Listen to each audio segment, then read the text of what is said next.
శ్రీమాత్రే నమ. జయ గురు దత్తాత్రేయ నమ. ఈ వీడియోలో మనం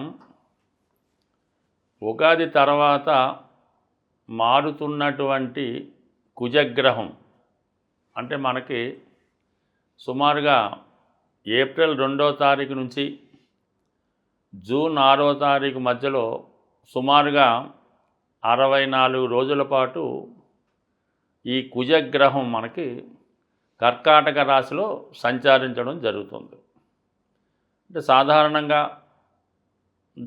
జాతకుడి మీద గోచారరీత్యా ఎక్కువ ప్రభావాన్ని, ఆదాయ వ్యయాల్ని, అలాగే రుణబాధలు, ఆర్థిక సమస్యలు, బంధువులతో విరోధాలు, భార్యాభర్తల మధ్య విభేదాలు, అన్నదమ్ముల మధ్య ప్రాబ్లమ్సు, అలాగే రియల్ ఎస్టేట్లో పెరుగుదల తగ్గుదల, అలాగే వివిధ మార్కెట్లో షేర్ల మీద కూడా ఈ కుజగ్రహ ప్రభావం ఎక్కువగా ఉండడం జరుగుతూ ఉంటుంది.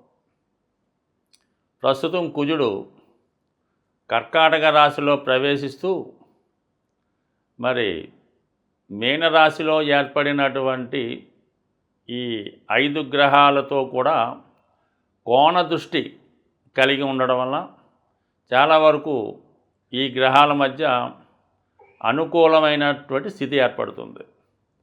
అలాగే మీనరాశిలో ఉన్నటువంటి శని భగవానుడికి, కర్కాటక రాశిలో ఉన్నటువంటి కుజునికి ఏర్పడినటువంటి ఈ కోణ దృష్టి ప్రభావం వల్ల మరి ఇండస్ట్రీలో ఎక్కువగా పారిశ్రామిక రంగం అభివృద్ధికరంగా ఉంటుంది. అలాగే రియల్ ఎస్టేట్ వారికి కూడా ఒక విధమైనటువంటి అభివృద్ధి కలుగుతూ ఉంటుంది.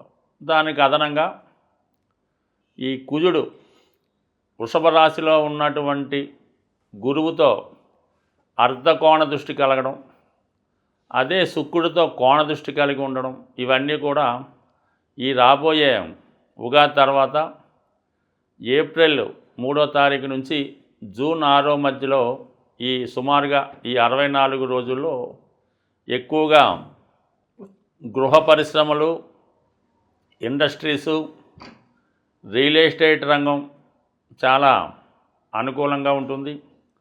అలాగే ముఖ్యంగా ఎవరికన్నా ఆర్థిక సమస్యలు ఉంటే వాటి నుంచి బయటపడతారు.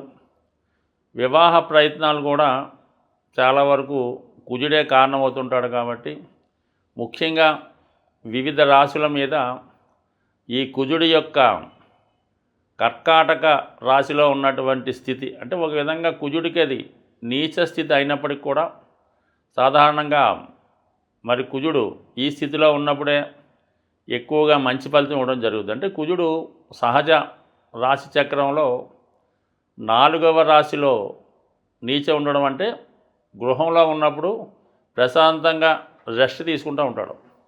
అదే దశమ స్థానంలో మకరంలో ఉచ్చులో ఉన్నప్పుడు చాలా యాక్టివ్గా ఆన్ డ్యూటీలో ఉండడం జరుగుతూ ఉంటుంది.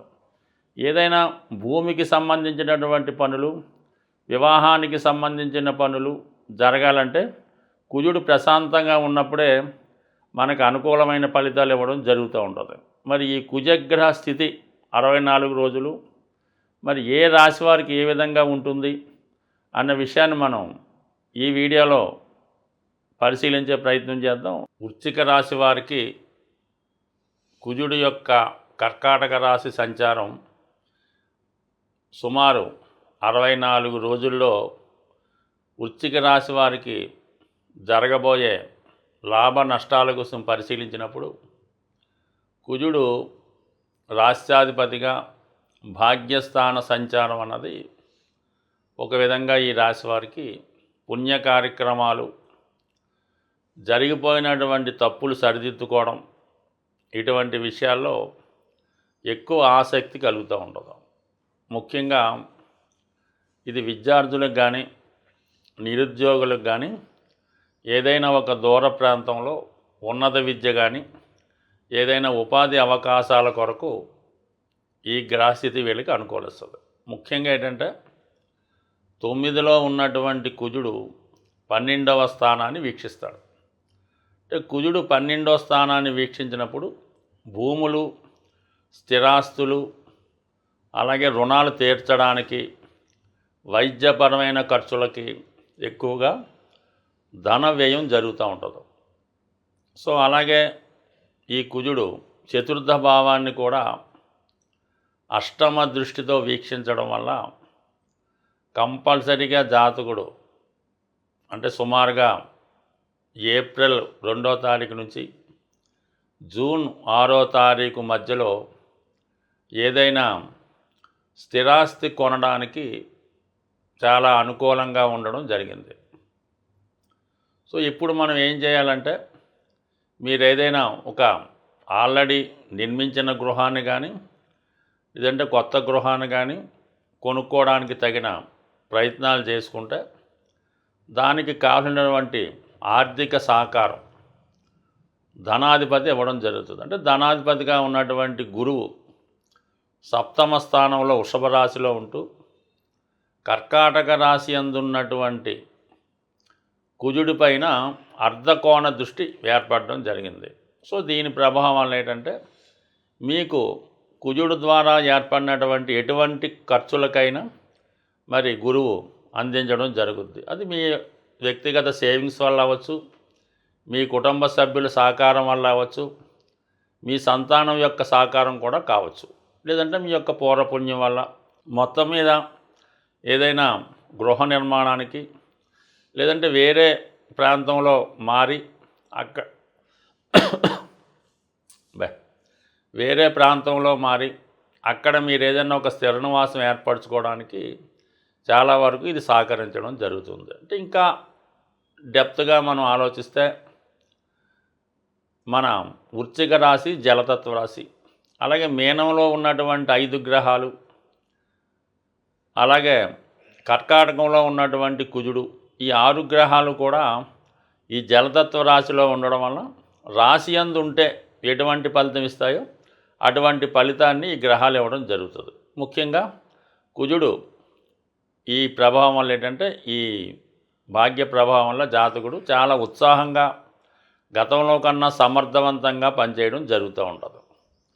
ఇక వివాహ సంబంధించిన విషయాల్లో కూడా చాలా వరకు ఈ గ్రహస్థితి మీకు చాలా తర్జన భర్జనల తర్వాత, చాలా ఆలోచనల తర్వాత వివాహ విషయంలో కూడా ఒక నిర్ణయం రావడానికి ఈ గ్రహస్థితి మీకు చెప్తుంది. అంటే సప్తమాధిపతి శుక్రుడి పైన రాస్యాధిపతిగా ఉన్నటువంటి కుజుడి మధ్య ఏర్పడినటువంటి కోణ దృష్టి, ఈ కోణ దృష్టి ప్రభావం ఎలా ఉంటుందంటే, 2 శుక్రుడు కుజుడు కలిసి ఒక నిర్ణయం తీసుకున్నట్టు ఉంటుంది. దానివల్ల వివాహంలో ఏర్పడుతున్నటువంటి ఆటంకాలు ఏమైనా ఉంటే మరి ఆ సమయంలో ఇవి తొలగి వివాహ విషయంలో ఒక నిర్ణయానికి రావడం జరుగుతూ ఉంటుంది. బట్ ఏదైనప్పటికీ కూడా శనిగ్రహ ప్రభావం కుజుడి పైన ఏర్పడినటువంటి ఈ కోణ దృష్టి కూడా ఏదైనా కొత్తగా ఒక ఇండస్ట్రీయో పరిశ్రమో కొత్త ఉద్యోగంలో ప్రవేశించడానికి అనుకూలంగా ఉంటుంది తప్ప, ముఖ్యమైనటువంటి ఈ వివాహ విషయంలో మాత్రం చాలా ఆలస్యాన్ని కలిగిస్తూ ఉంటాడు.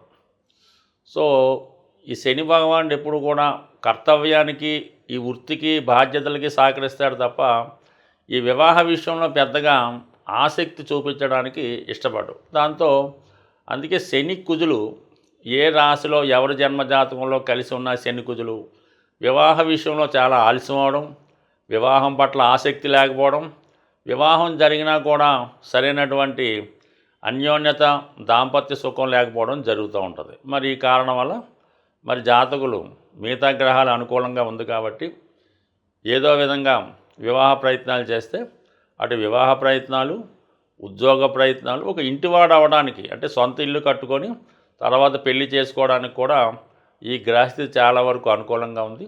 అయితే కుజుడి యొక్క బలంతో పాటు ఈ గురువు కుజుల మధ్య ఏర్పడిన అర్ధకోణ దృష్టి ప్రభావం కేవలం మే 15 వరకే ఉంటుంది.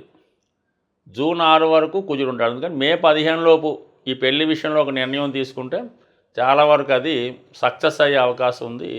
ఏదైనా కుజగ్రహం జాతకులకి అనుకూలంగా ఉండాలంటే జాతకుడు సరైనటువంటి వాస్తు సంబంధించిన గృహంలో నివసించవలసి ఉంటుంది. సాధారణంగా గృహంలో వాస్తు దోషాలు ఉన్నప్పుడు అది కుజగ్రహం మీద ఎక్కువగా ప్రభావాన్ని చూపుతుంటుంది అన్నమాట. సాధారణంగా ఒక గృహంలో ఆగ్నేయ దోషం ఉండడం వల్ల ఏంటంటే భార్యాభర్తల మధ్య విభేదాలు, భర్తకి బలహీనతలు, వ్యసనాలు, అలాగే వాయువు దోషం ఉండడం వల్ల రుణాలు నుంచి బయటపడకపోవడం, పిల్లల పెళ్ళిళ్ళు ఆలస్యం అవడం జరుగుతుంది. తూర్పు ఈశాన్యం అనుకూలంగా లేకపోవడం వల్ల నిరుద్యోగులు ఎక్కువగా ఉంటారు. అంటే మొత్తం మీద వాస్తు కరెక్ట్గా ఉంటే కుజుడు మీకు కరెక్ట్గా పనిచేసి ఎటువంటి సమస్య నుంచైనా బయటపడడం జరుగుతూ ఉంటుంది. సాధారణంగా మీ యొక్క జన్మజాతకంలో కుజుడు పాపగ్రహాలతో ఉన్న, దుస్థానంలో ఉన్న కంపల్సరిగా మీరు నివసించే గృహంలో వాస్తుపరమైన దోషాలు 100% ఉంటాయి. సో దక్షిణ దిక్కు మొత్తం కూడా కుజుని యొక్క ప్రభావం ఎక్కువగా ఉంటుంది. అందుకే చాలామంది దక్షిణ ఫేసింగ్ గృహం అంటే ఇబ్బంది పడుతూ ఉంటారు. అది కుజుడు వారి రాశిలో వారి యొక్క జన్మజాతకంలో బలంగా ఉంటే దక్షిణమే వాళ్ళకి బాగా రాణించడం కూడా జరుగుతూ ఉంటుంది. బట్ ఏదైనా మీరు ఒక ఆర్థిక సమస్యలో ఇరుక్కున్నా, కోర్టు సమస్యలున్నా, తరచూ యాక్సిడెంట్లు అవుతున్నా, మీ కుటుంబంలో ఒకరికి చాలా వ్యసనాలు ఏర్పడుతున్నా, స్త్రీలకి సరైనటువంటి అనారోగ్య సమస్యలు కానీ, వారికి ఏదో ఒక ప్రాబ్లం రావడం కానీ జరుగుతున్నా, కుటుంబంలో ఎవరూ పని లేకుండా అందరూ నిరుద్యోగులుగా ఉంటూ ఏదో ఒకళ్ళ ఆదాయం మీద ఆధారపడుతున్నా, ఇవన్నీ కూడా కుజగ్రహ ప్రభావం వల్ల ఆ గృహంలో వాస్తు దోషాలు ఉన్నట్టు గమనించవలసి ఉంటుంది. అంటే కేవలం మీరు అద్దింట్లో ఉన్నా ఆ వాస్తు మీ మీద పనిచేస్తుంది. ఒకవేళ మీరు సొంత ఇల్లు ఉన్నా, ఆ సొంత ఇంట్లో ఉండకుండా వేరే ఇంట్లో ఉన్నా మీ మీద వాస్తు దోషం అన్నది ఎక్కడికి వెళ్ళినా మీ సొంత గృహం అంటూ ఉంటే, అంటే మీ సొంత గృహం అవ్వచ్చు, మీ తాతగారిది అవ్వచ్చు, తండ్రి గారిది అవ్వచ్చు, ఇవన్నీ కూడా మీ మీద ప్రభావం చూపుతుంటాయి. కాబట్టి ఎక్కువగా మనకు ఒక సమస్య 2-3 సంవత్సరాలైనా పరిష్కారం అవడం లేదు. ఎంత ప్రయత్నం చేసినా దాని నుంచి బయటపడలేకపోతున్నాం.